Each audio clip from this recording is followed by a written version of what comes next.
নমস্কার। কাছেও দূরের, দেশেও বিদেশের সমস্ত শ্রেণীর শ্রোতা বন্ধুদের আমার সহ আপনাদেরই চ্যানেল শান্তিবার্তাতে সুস্বাগতম। আজকের আলোচনার বিষয় হচ্ছে সেভিং কেন ও কিভাবে করবেন, সেভিং করার প্রয়োজনীয়তা কী এবং প্রয়োজন যদি থাকেও বা আমরা সেটি কিভাবে করতে পারি সেই বিষয়ে বিশদ আলোচনা করার চেষ্টা করব। জানতে হলে কিন্তু শেষ পর্যন্ত সঙ্গে থাকবেন। দেখুন, বক্তা শুধুই তথ্য দিতে পারেন, কিন্তু আমার সুমধুর শ্রোতারা যারা থাকেন তারা কিন্তু জ্ঞান সংগ্রহ করেন এবং ওই জ্ঞানটিকে যদি নিজের জীবনে উপলব্ধি করে সেই মতো নিজেকে পরিচালনা করতে পারেন তাহলে আগামী দিনগুলি তার সুন্দর ও সাবলীলভাবে কেটে যায়। সুতরাং তাহলে সেভিং কেন ও কীভাবে করব সেগুলি নিয়ে এক এক করে আপনাদের সামনে তুলে ধরার চেষ্টা করছি। অন্তর দিয়ে অনুধাবন করুন এবং ভালো লাগলে অবশ্যই ভিডিওটি বন্ধুবান্ধবের মাধ্যমে শেয়ার করবেন। দেখুন, আপনার যদি সেভিং থাকে তাহলে আপনি প্রচণ্ডভাবে মানসিক শান্তি প্রাপ্ত করতে পারবেন। কথাটি আপেক্ষিক দৃষ্টিতে হয়তো বুঝতে না পারলেও আপনি একবার চিন্তা করে দেখুন, আপনার খরচা যেটা সেটা তো আপনি আয় থেকে খরচা করছেনই, কিন্তু যেটা আয় করছেন সেটা খরচা হয়ে যাচ্ছে, কোনো সেভিং নেই।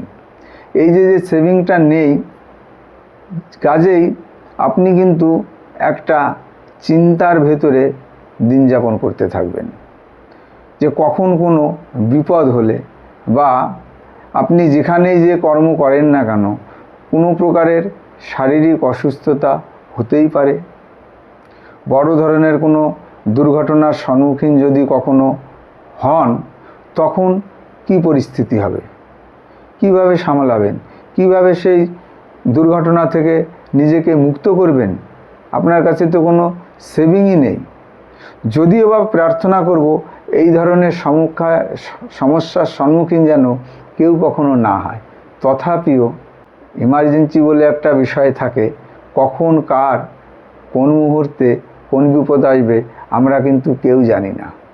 আমরা সরকারি বা বেসরকারি সংস্থায় কোথাও কর্মরত আছি, হঠাৎ হয়তো কোনো কারণে আমি চাকরি করতে সামর্থ্য থাকলাম না, শারীরিক কোনো প্রতিবন্ধকতার উদয় হয়েছে, আমার পক্ষে আর কাজ করা সম্ভব নয়। ওমতো অবস্থায় আমি বাকি জীবনটা কিভাবে অতিবাহিত করব? সেই কারণেই আমার কিন্তু সেভিং করা উচিত। তাহলে আমরা সেভিংটা কিভাবে করব তার কিছু পন্থা আর তুলে ধরব। এতক্ষণ আলোচনা করলাম সেভিংয়ের প্রয়োজনীয়তা।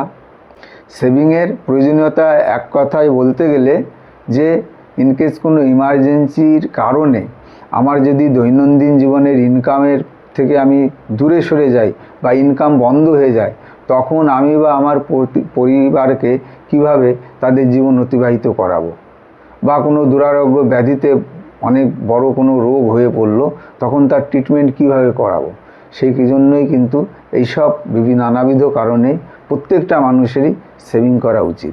এবার সেভিং কিভাবে করবেন এক এক করে তুলে ধরার চেষ্টা করছি, অন্তর দিয়ে অনুধাবন করুন।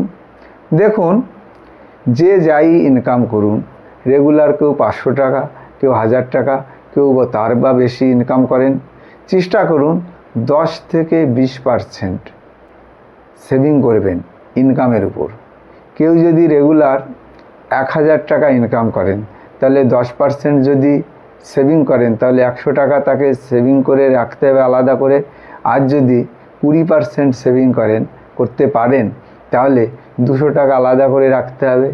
এবার 100 বা 200 টাকা করে আলাদা রেগুলার রাখলে এক মাসে গিয়ে দাঁড়ায় 10%-এ 3000 টাকা, 20%-এ 6000 টাকা। তাহলে বছর অন্তে তার 36,000 টাকা, না হয়তো 72,000, প্রায় 1 লাখ টাকা সেভিং তার হয়ে গেল। এবার সেভিংটা কিভাবে করবেন? এটা তো গেল কত পার্সেন্টেজ আপনি সেভিং করবেন।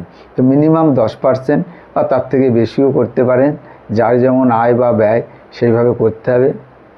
প্রথমত অন্ততপক্ষে 6 মাসের একটা সেভিং প্রক্রিয়া চালু করুন। সেটা অবশ্যই কোনো ভালো রাষ্ট্রায়ত্ত ব্যাংকের মাধ্যমে করাবেন। ছোটোখাটো কোনো বেসরকারি সংস্থায় সেভিং করতে যাবেন না, তাতে লাভের থেকে ক্ষতির সম্ভাবনাই বেশি থাকে। বা ডাকঘর বা পোস্ট অফিসেও রাখতে পারেন। 6 মাসের এমন সিস্টেম করবেন যাতে ওই টাকাটা অটো ডেবিট মানে কাটিং হয়ে যায়। মাসে মাসে আপনার যে স্যালারিটা ঢুকলো সেখান থেকে যেন অটোমেটিক সেভিং হয়ে যায়। এবং খেয়াল রাখতে হবে সেভিংয়ের যে অ্যামাউন্টটা বা টাকাটা আপনার ছোটোখাটো কোনো প্রয়োজনেও যেন ওখান থেকে টাকা আপনি তুলতে না পারেন, সেই সিস্টেমটা করিয়ে রাখতে হবে। না হলে কি হবে, আমাদের দৈনন্দিন জীবনে মানুষের জীবনে ছোটোখাটো সমস্যা সম্মুখীন আমরা হই। তার ছোটোখাটো কোনো সমস্যা যদি হয়, টাকার অর্থের প্রয়োজন হয়, তখন ওখান থেকে যদি তোলার সিস্টেমটা থাকে আমি কিন্তু ওখান থেকেই তুলে নিয়ে আসব।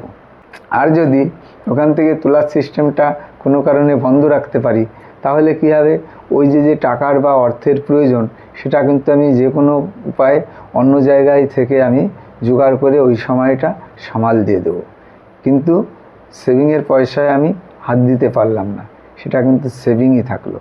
এই সিস্টেমে আমাকে আস্তে আস্তে করে সেভিং করার চেষ্টা করতে হবে। 4 নম্বরে যেটি বলবো যে সম্পূর্ণ আলাদাভাবে যেন রাখা যায় এবং চাইলেই সেটা তোলা যাবে না বা তুলতে পারা যাবে না। 5 নম্বরে লাস্ট যেটি বলবো যে আসল শিক্ষা হচ্ছে সেখানেই সেভিং শুধুই টাকা জমানো নয়, এটা আপনার মানসিক শান্তি প্রদান করবে। সেভিং যদি আপনার থাকে আপনার মনের মধ্যে একটা আলাদা শান্তি বিরাজ করবে, আপনার কোনো দুশ্চিন্তা থাকবেই না। যে কোনো ইমার্জেন্সি আসুক, সমস্যা থেকে আপনি নিজেকে মুক্ত করতে সক্ষম হবেন ওই সেভিংয়ের সহায়তায়। সুতরাং সেভিং যদি আপনি রাখতে পারেন বা আপনার সেভিং থাকে তখন কিন্তু মানসিকের সঙ্গে সঙ্গে শারীরিকভাবেও আপনি নিজেকে খুব কমফর্ট জোনে রাখতে পারবেন। শারীরিক ও মানসিক দুদিক দিয়েই আপনি কিন্তু মজবুত এবং সুখ অনুভব করবেন। এই যে কথাগুলি বললাম একবার একটু অন্তর দিয়ে অনুধাবন করুন এবং নেক্সট মাস থেকেই আপনি চেষ্টা করুন না কিছু সেভিং করার। 1 বছর পরে আমার এই কথাটা মিলিয়ে দেখবেন, আপনার ভেতর থেকে কেমন একটা স্ট্রং ভাব তৈরি হয়ে যাবে, যেটা কিন্তু সেভিংয়ের আগে আপনি কখনোই সেই সুখটা উপলব্ধি করতে পারবেন না। তো আজকের যে আলোচনা আপনাদের সামনে তুলে ধরলাম, এই আলোচনার মাধ্যমে আপনাদের যদি কিঞ্চিত মাত্র উপকারে লাগে তাহলে অতি অবশ্যই এই ভিডিওটি আপনজন ও বন্ধুবান্ধবের কাছে শেয়ার করে পাঠিয়ে দেবেন।